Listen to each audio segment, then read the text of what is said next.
আসসালামু আলাইকুম নবম শ্রেণীর শিক্ষার্থীবৃন্দরা, তোমাদের দ্বিতীয় সপ্তাহের জন্য যে অ্যাসাইনমেন্টটি আছে বিষয় গণিতের দ্বিতীয় সপ্তাহের অ্যাসাইনমেন্টটির আজকে আমরা সমাধান দেখব।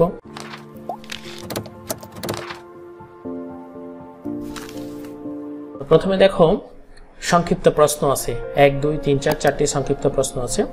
তো একে আমরা সরাসরি সমাধানে যাচ্ছি। একে বলা হয়েছে যে 0.6 পৌনঃপুনিক ইন্টু 0.9 পৌনঃপুনিক সমান কত।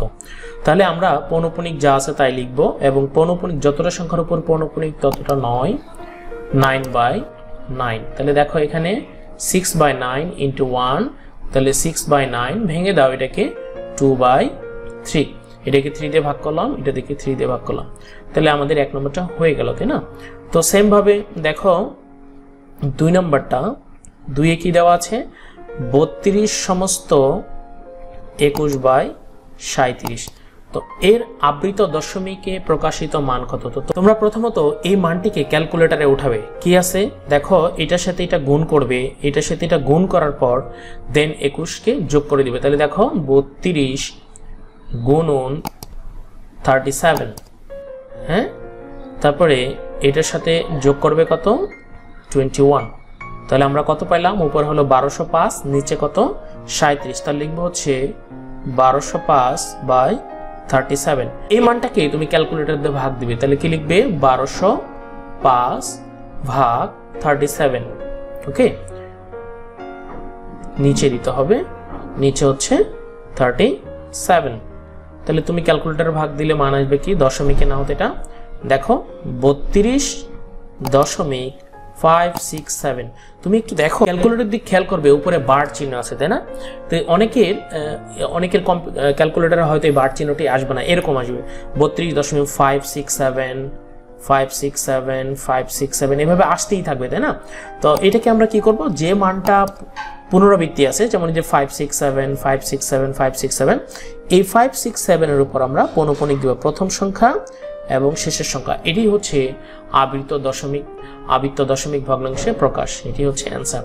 তো এটা মান কত আমরা শুধু এটা লিখে দেবো, এটা সমান সমান এইটা। তো তুমি যদি ক্যালকুলেশন গুলো নাও দেখো সমস্যা নেই, এটা সংক্ষিপ্ত আকারে দেখাইতে হবে। তো এটা সমান সমান কত আমি এটা লিখে দেবো।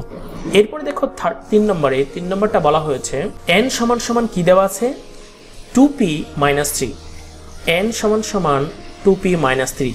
এরপরে বলেছে p হচ্ছে স্বাভাবিক সংখ্যা, p বিলংস টু n, এবং n স্কোয়ারকে 4 দ্বারা ভাগ করলে ভাগশেষ কত হবে। তাহলে n স্কোয়ারটা আমরা বের করে নেই 2p-3, তাহলে হোল স্কোয়ার করলে কত হবে a - b হোল স্কোয়ার, সূত্র ফেলবো আমরা into 3 + 3 whole square, p square এটা হবে 4 3 4 12p + 9। এখান থেকে যদি আমরা 4p কমন নেই কি হয় p-3 + 9।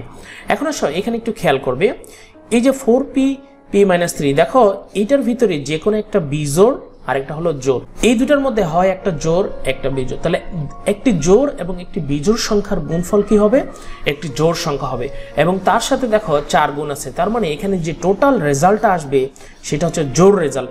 এই জোড় রেজাল্টকে 4 দ্বারা ভাগ করতে হবে, তার মানে একটা জোড় সংখ্যাকে যদি আমি 4 দ্বারা ভাগ করি সেটা কি হবে, বিভাজ্য হবে, কোনো ভাগশেষ থাকবে না। এরপরে দেখো +9, 9 এর মধ্যে দেখো তো 9 কে যদি আমি 4 দ্বারা ভাগ করি তার মানে কি 1 অবশেষ থাকবে, তার মানে এই যে n সমান সমান 2p-1, এখানে n স্কোয়ারকে 4 দ্বারা ভাগ করলে আমরা ভাগশেষ কত পাচ্ছি, আমরা লিখব ভাগশেষ 1। ইউ বলতে আমরা এটা বলবো সার্বিক সেট, কত 2 3 4 5 6 7 9, তার মানে 1 নেই আর 8 নেই, তাই না? এরপরে দেখো একে হলো 2 4 6, আর মানে এতে হলো 2 4 6 এবং বিতে হলো 3 5 7, মানে এতে জোড় মান, এরপরে এ ইন্টারসেকশন বি। এখন দেখো এ ইন্টারসেকশনের উপরে দেখো এর উপরে একটা প্রাইম দেওয়া আছে, মানে এ প্রাইম ইন্টারসেকশন বি। তাহলে আমরা এই ক্ষেত্রে কি করব, প্রাইমের মানটা আগে বের করে নেব, তাই না? তাহলে প্রাইমের মান কিভাবে বের করে, এ প্রাইম, তার মানে সার্বিক সেট থেকে এই ভ্যালুটা বাদ দিতে হবে। তো সার্বিক সেটের মান কি ছিল দেখো 2 3 4 5 6 7 দেন 9, এখানে 8 ছিল না, দেখো 2 3 4 5 6 7 9 এবং 8 ছিল না, এবং মাইনাস এ বলতে কত 2 4 6, এ সেটের মান 2 4 6, তার মানে এই যে সার্বিক সেট থেকে এ সেটের মান বাদ দিতে হবে। তাহলে কি কি বাদ দিতে হবে দেখো 2 4 6, তাহলে আমরা কি পাবো 3 5 7 9। এখন আসো এ প্রাইম ইন্টারসেকশন বি, তাহলে এ প্রাইমের মান কত পাইছি 3 5 7 9। ইন্টারসেকশন বির মান কত ছিল 3 5 7, মানে বি এর মান ছিল বিজোড়গুলো, এই যে দেখো 3 5 7, তাহলে এটা সমান সমান কত হবে? ইন্টারসেকশন হচ্ছে যে মানগুলো মিল, দেখো 3 5 7 3 5 7, তাহলে আমরা লিখব 3 5 7, এটাই কিন্তু অ্যান্সার। এখন দেখো আমরা সৃজনশীলটাতে যাব। তো প্রথমত একটা ফাংশন দেওয়া আছে f of x, এই ফাংশন মান হচ্ছে দেখো x³ plus kx square minus 4x minus 12, এবং g of a সমান সমান দেওয়া আছে 1 plus a³ plus a³ a to the power 6 by a³, দুটি ফাংশন। কতে কি বলেছে দেখো, x belongs to n, x square greater than 3, x³ less or equal 30, এটাকে তালিকা পদ্ধতিতে প্রকাশ করতে হবে, এবং x কি স্বাভাবিক সংখ্যা ধরে নিলাম, ধরি মনে করি এটাকে a সেট বললাম, তো a set x belongs to n, x square greater than 3 এবং x³ লেস অর ইকুয়াল 30, মানে ওই মান যে মানকে বর্গ করলে স্বাভাবিক সংখ্যাগুলোকে থাকবে সেগুলোকে বর্গ করলে 3 এর বড় হবে এবং ঘন করলে 30 এর ছোট হবে। তাহলে এখানে স্বাভাবিক সেট 1 2 3 4 এইভাবে থাকবে। তো এই মানগুলোকে আমি একটা একটা করে নিয়ে দেখি। হ্যাঁ, x সমান সমান 1 হলে দেখো তো x স্কোয়ার 1 এর উপর ই স্কোয়ার করলে 1, এটি কিন্তু 3 এর বড় নয়, তার মানে এটি হচ্ছে 3 এর ছোট, আমার দরকার বড়, তাহলে x³ সমান 1 এর উপর কিউব করো 1, এই মানটি কিন্তু 30 এর ছোট, তার মানে এটা শর্ত অ্যাকসেপ্ট করলো বা এটা করলো না, তাহলে কিন্তু হবে না, আমাকে দুটি শর্ত অ্যাকসেপ্ট করতে হবে। তাহলে x সমান 2 হলে দেখো x স্কোয়ার 2 এর উপর a স্কোয়ার দ্যাট ইজ 4, তার মানে এই মানটা 3 এর বড়, এবং দেখো তো x³ তাহলে 2 এর উপরে কিউব করলে হবে 8, এই মানটাও 30 এর ছোট, তাহলে x সমান সমান আমরা দেখব 3 হলে x স্কোয়ার 3 এর উপর স্কোয়ার 9, এই মানটাও 3 এর বড়, এবং x³ দেখো 3 এর উপর কিউব হলে হবে 27, এই মানটাও 30 এর ছোট। এরপরে দেখো x সমান 4 হলে x স্কোয়ার 4 এর উপর স্কোয়ার করলে হবে 16, এটা 3 এর বড়, এবং x³ 4 এর উপর কিউব করলে হবে কত 64, দেখো তো এই মানটা কিন্তু আর 30 এর ছোটও নয় এবং সমানও নয়, তুমি এখানে গ্রেটার দেন 30 দাও, তাতে কোনো সমস্যা নেই। তাহলে দেখো তো এখানে শর্ত মতে আমরা x সমান সমান কি পাইলাম, দেখো তো শর্ত মতে এখানে x সমান সমান পাইছি অনলি 2 আর 3, a সমান সমান যেহেতু এই সেটটাকে আমরা a ধরছিলাম, তাহলে a সমান সমান আমরা তালিকা বইতে মান কত পেলাম 2 এবং 3। এইখানে যে ফাংশনটা দেওয়া আছে এই ফাংশনে f of -2 বসাইতে হবে, বসানোর পরে সেটা 0 ধরতে হবে, তারপরে যে মানটি আসবে সেটা হলে দেখাও যে রুট ওভার কে, এখান থেকে একটা কে এর ভ্যালু দেখো, এখানে কে আননোন রাশি, এই কে অমূলদ সংখ্যা, এটা আমাদেরকে প্রমাণে আনতে হবে। এখন আমাদের f of -2 বসাবো, 2 এর উপরে কিউব কে -2 এর উপরে স্কোয়ার 4 -2 -12, দেখো -2 এর উপরে কিউব হলে হবে 8, আর 2 এর উপরে স্কয়ার হলে হবে 4, আর মাইনাস উপর স্কয়ার মানে প্লাস, মাইনাস মাইনাস হবে প্লাস 8 12, দেখো -8 প্লাস 8 আমার কেটে যাবে, তাহলে 4k -12। তাহলে দেখো তো শর্ত মতে প্রথমেই বলা ছিল প্রশ্নে f of -2 সমান 0, তাহলে দেখো f of -2 সমান যদি 0 হয় তাহলে এখন আমরা f of -2 এর ভ্যালুটা এখানে বসায় দেব, তাই না? তাহলে f of -2 এর ভ্যালু হচ্ছে 4k -12 সমান 0, তাহলে 4k সমান সমান 12, এখান থেকে k এর মান বের করব, তাহলে 4 দ্বারা ভাগ করলে হবে 3। ওকে, তাহলে এখানে বলছিল রুট ওভার k সমান সমান √3, তাহলে কি প্রমাণ করতে হবে, দেখাতে হবে অমূলদ সংখ্যা, তাই না? অমূলদ সংখ্যা, তাহলে মানে এখানে আমাদের প্রমাণ এসে দাঁড়ালো কোনটা √3 একটি অমূলদ সংখ্যা। তাহলে √3 একটি অমূলদ সংখ্যা, এটা প্রমাণের জন্য তো আসো তো ধরি √3 প্রথমত মূলদ সংখ্যা ধরে নিলাম, ধরি মূলদ সংখ্যা, এখন এটা যদি শেষে এসে দেখি মূলদ সংখ্যা যদি প্রমাণিত না হয় তাহলে আমরা কি বলবো, এটি অমূলদ সংখ্যা। আমরা মূলদ সংখ্যা থেকে কিন্তু আমরা জানি, তাই না, যে সংখ্যাকে পি বাই কিউ আকারে প্রকাশ করা যাবে সেটিকে আমরা কি বলবো, মূলদ সংখ্যা। এবং এই পি বাই কিউ হবে পরস্পর সহমৌলিক। সহমৌলিক বিষয়টা কি দেখো, যেমন 3 এবং 5 এই দুটার মধ্যে, যেমন 3 সমান সমান 1 ইন্টু 3 আর 5 সমান সমান 1 ইন্টু 5, মানে এই দুটির মধ্যে এক ছাড়া আর কমন কোনো ফ্যাক্টর মিল থাকবে না, এটাকে আমরা বলবো সহমৌলিক। তো এই ক্ষেত্রে আবার কিউ এর মানটা হবে একের চাইতে বড়, তাহলে আমরা সেটিকে মূলদ সংখ্যা বলবো। তাহলে যেহেতু √3 একটি মূলদ সংখ্যা আমরা ধরে নিলাম, তাহলে কি বলতে পারবো, √3 সমান সমান পি বাই কিউ। তাহলে এখন এই মানটিকে আমরা কি করব, যে মানটি পাইলাম সেটার উভয় দিকে আমরা বর্গ করব। দেখো পি বাই কিউ, তাহলে এখানে রুট স্কোয়ারে কাটা যাবে 3, এইটারও বর্গ করব, তাহলে হচ্ছে P square by Q square. এখন কিউ দ্বারা যদি উভয় দিকে গুণ করি 3q, আর এখানে হচ্ছে পি স্কোয়ার বাই কিউ। তাহলে এখানে দেখো 3q সমান সমান পি স্কোয়ার বাই কিউ, এইখানে দেখো 3q হচ্ছে পূর্ণ সংখ্যা আর পি স্কোয়ার বাই কিউ পূর্ণ সংখ্যা নয়, কারণ পি কিউ স্বাভাবিক সংখ্যা এবং এরা পরস্পর সহমৌলিক এবং কিউ গ্রেটার দেন 1। তাহলে আমরা কি বলতে পারি, দেখো 3q এবং পি স্কোয়ার বাই কিউ সমান হতে পারে না। অর্থাৎ আমরা কি লিখব, অর্থাৎ 3q not equal to P square by Q. তাহলে যদি 3q not equal to P square by Q হয়, তাহলে দেখো তো এই যে আমরা শুরুতে যেটা ধরছিলাম এটা কি সম্ভব না। তাহলে √3 কে পি বাই কিউ আকারে প্রকাশ করা যায় না, আকারে প্রকাশ করা যাবে না।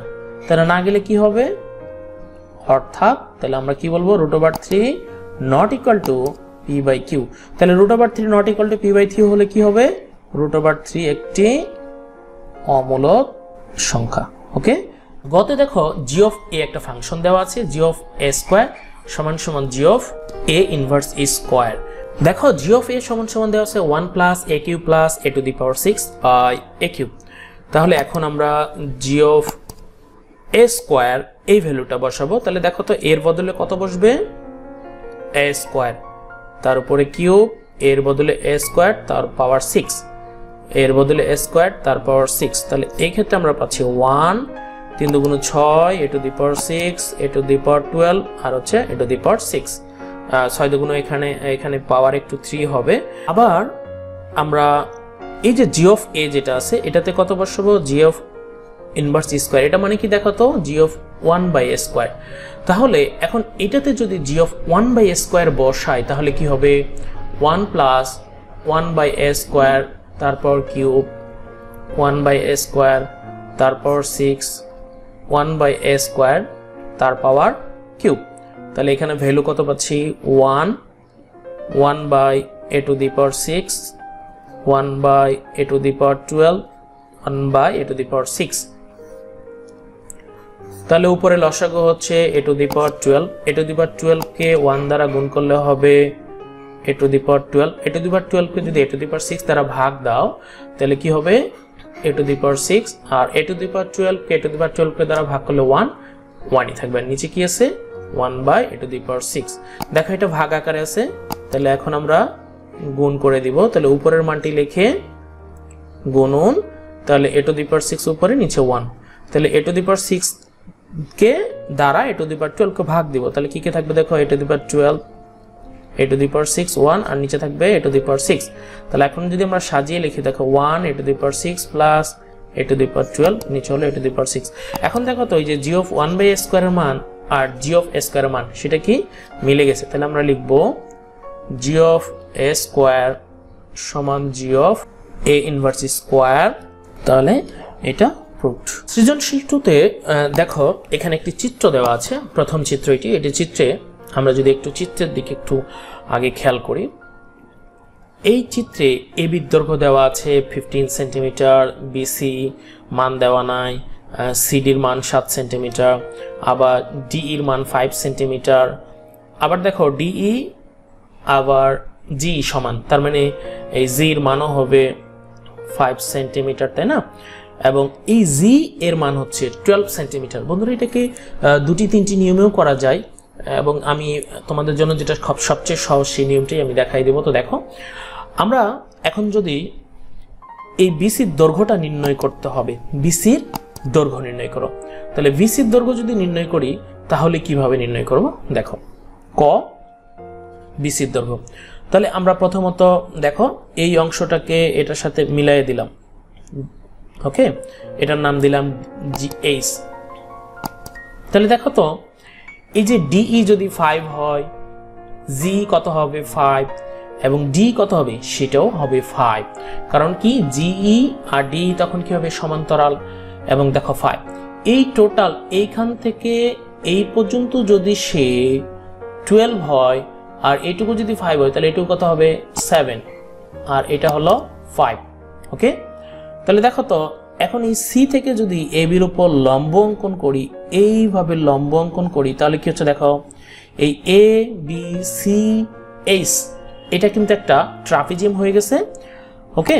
এবং যখন সি থেকে এই জি সি ধরো পি, যখন সি থেকে এটা লম্ব অঙ্কন করেছি তখন কত হয়েছে, এটা কিন্তু একটা আয়তক্ষেত্র হচ্ছে। দেখো এই টোটাল এইখান থেকে এই পর্যন্ত তোমরা শুধু মার্কিং দেখবে, এখান থেকে এই পর্যন্ত যদি 12 হয় তাহলে লম্ব যদি টানি, দেখো তো এই পর্যন্ত হলো 7 আর এটা হলো 5, তাহলে 7 5 কত হবে, এটা 5, 7 5 12, তাহলে এখানে হবে 12, ওকে 12, আর 12 থেকে 15 বাদ দিলে হবে 3, আর এই যেটা 7 হলো যেটা, এটা আর এটা কি হবে সমান্তরাল, তাহলে সিপির মানও কত হবে 7। তাহলে বিসির দৈর্ঘ্য নির্ণয় করার জন্য আমরা কি করলাম দেখো, এই ডি বিন্দু থেকে জিএইচ এর উপর, তাহলে লিখি জিএইচ লম্ব কার উপর রাখলাম জিএ। তাহলে এই ক্ষেত্রে দেখো জিই সমান্তরাল হয়েছে কার ডিএইচ এর, তাহলে ডিএইচ এর মান কত পাইলাম 5 সেন্টিমিটার। তাহলে ডিএইচ যদি 5 সেন্টিমিটার হয় তাহলে সিএইচ কত হবে 5, আর এইটুকু 7 যোগ হবে, তাহলে টোটাল পাইলাম 12 সেন্টিমিটার। তাহলে এই যে দেখো 12 যদি হয় তখন এরপরে কি করব, সি হতে মানে সি বিন্দু হতে সিপি লম্ব কার উপর টানছি এবির উপর। যখন সিপি লম্ব টানছি তখন দেখো তো এই যে এবি কয়টা ভাগে ভাগ হয়েছে, 2টা ভাগে, কি কি এপি যোগ বিপি। তাহলে এই এপির মান কত ছিল 15, আর এপি হচ্ছে 12, এই এপি আর হচ্ছে সিএইচ সমান্তরাল, যেহেতু দেখো এপি সমান্তরাল কি সিএইচ 12, আর বিপি আমাদেরকে বের করতে হবে। তাহলে এখন সব 15 - 12 বিপি, তাহলে বিপি সমান সমান কত পাইছি 3, তাহলে বিপি সমান 3। এখন আমাকে এই বিসি দৈর্ঘ্যটা বের করতে হবে, বিসি সমান সমান কত, তাহলে বিপিসি সমকোণী ত্রিভুজ, তাহলে বিপিসি হতে আমরা খুব সহজে বের করব বিসি স্কোয়ার, এরপরে হচ্ছে সিপি স্কোয়ার, আর হচ্ছে বিপি স্কোয়ার। তাহলে সিপির মান কত ছিল, সিপির মান হচ্ছে 7 তার উপরে স্কোয়ার, বিপির মান হচ্ছে 3 তার উপরে স্কোয়ার। তাহলে এই ক্ষেত্রে মান পাচ্ছে হচ্ছে 49 + 9, এখানে হচ্ছে 58। তো যেহেতু দরকার ছিল অনলি বিসি, তাহলে বিসি সমান সমান 58√, এইটাই হচ্ছে সেন্টিমিটার। এটাই হচ্ছে আমাদের কয়ের অ্যান্সার, যে ইএফজি অর্ধবৃত্তের পরিধি নির্ণয় করতে হবে। এই যে হলুদ মার্ক যে অংশটুকু দেখছো, এই মার্কিংটুকুর কি করতে হবে আমাদেরকে, অর্ধবৃত্তের পরিধি কত। তো এখন যেহেতু এটা টোটাল একটা বৃত্ত, হ্যাঁ, তো এই টোটাল বৃত্তের আমাদেরকে পরিধি বের করতে হবে, করে সেটাকে 2 দিয়ে ভাগ দিতে হবে। তাহলে দেখো তো এই ক্ষেত্রে ডিই যদি 5 হয়, জি আর ই এটার মানও কিন্তু আমাদের 5 হচ্ছে, তাই না। তাহলে আমরা এই ক্ষেত্রে এটার মান যদি 5 হয়, এটা যদি বৃত্তের কেন্দ্র হয়, তাহলে জিই 5, এটা হচ্ছে ব্যাস। তাহলে জিই যদি 5 সেন্টিমিটার হয়, ব্যাসার্ধ হবে তার অর্ধেক 5/2, এই ব্যাসার্ধকে আমরা আর বললাম। তাহলে এখন বৃত্তের পরিধি বের করব। বৃত্তের পরিধির ফর্মুলা কি, বৃত্তের পরিধি হচ্ছে 2πr, তাহলে 2 × π × r এর মান কত 5π/2, এটা কেটে গেল, তাহলে কত হলো 5π। তাহলে আমরা বৃত্তের পরিধি পাইলাম 5π, যেহেতু এটা অর্ধবৃত্ত তাহলে এখন লিখব অর্ধবৃত্তের পরিধি।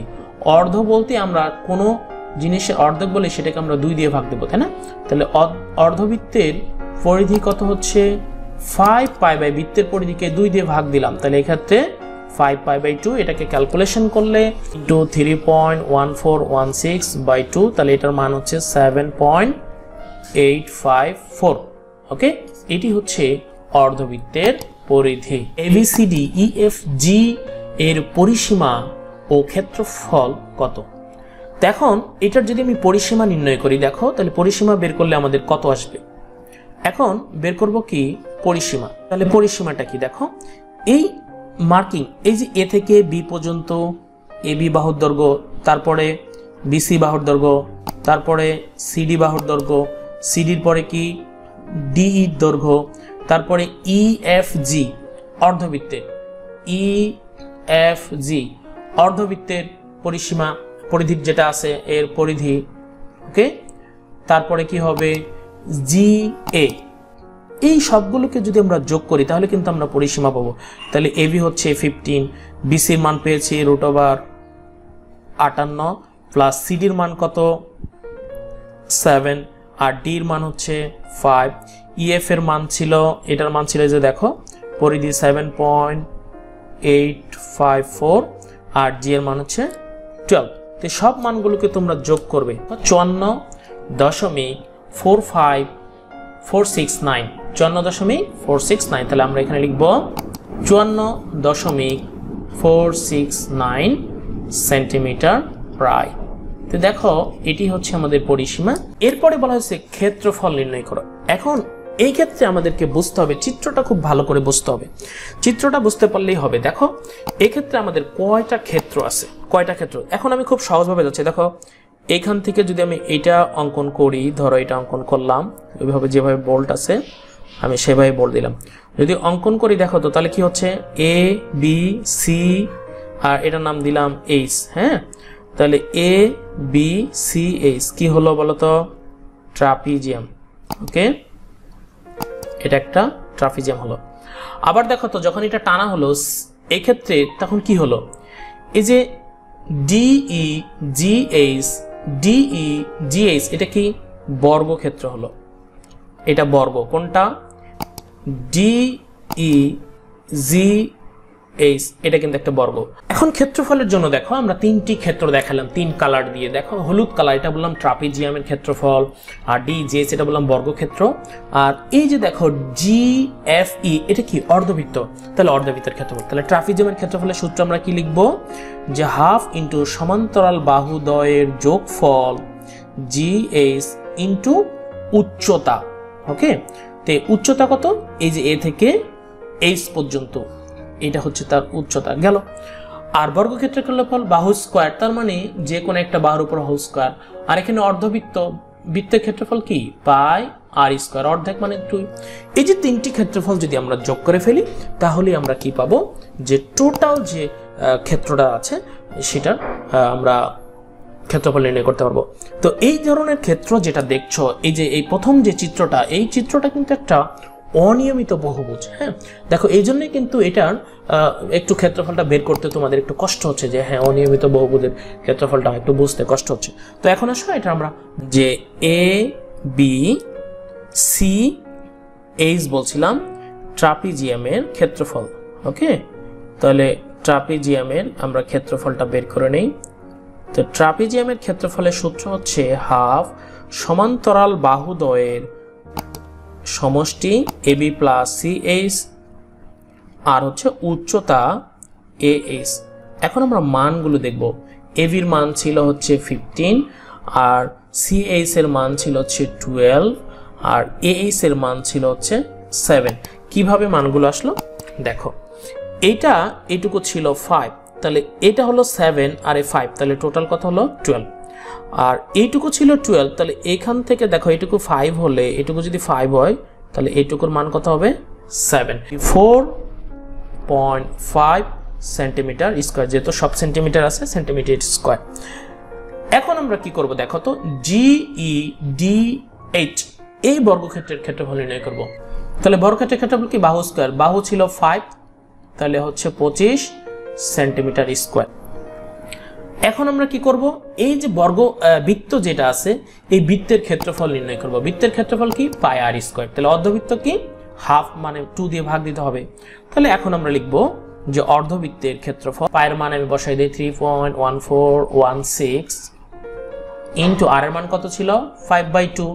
ব্যাসার্ধ যেহেতু এইখান থেকে টোটাল এই পর্যন্ত ব্যাস ছিল 5, তাহলে ব্যাসার্ধ কি হবে 5/2 হবে, ওকে, তার অর্ধেক। তাহলে এই ক্ষেত্রে 5/2 তার উপরে স্কোয়ার। তাহলে এইটাকে যদি আমরা ক্যালকুলেশন করি পাবো হাফ ইন্টু 3.1416 ইন্টু 25/4 9.8175। এইবার যে অনিয়মিত যে বহুভুজটি ছিল সেটার ক্ষেত্রফল নির্ণয় করবে এ বি সি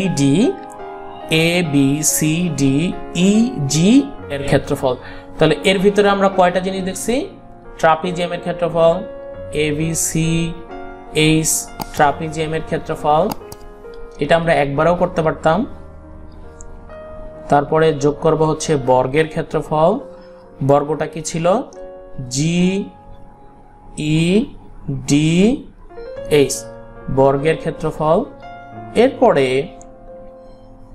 অর্ধবৃত্তের যেটা ছিল সেটার ক্ষেত্রফল, অর্ধবৃত্তের ক্ষেত্রফল, ওকে, অর্ধবৃত্তের ক্ষেত্রফল। তাহলে আমরা এখন 3 ক্ষেত্রফল যোগ করে দিব। একটা হচ্ছে 94.5, একটা হচ্ছে 25, আর একটা হচ্ছে 9.8175।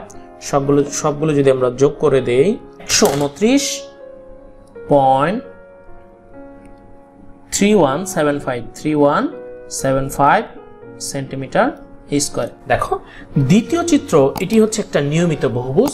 এই নিয়মিত বা সুষম বহুভুজ, এই দ্বিতীয় চিত্রটি বলছে কি পি ও পি কিউ এর ক্ষেত্রফল কত। এবং এই যে তুমি বহুভুজটা দেখছো, এই বহুভুজটা কি ধরনের বহুভুজ, অষ্টভুজ।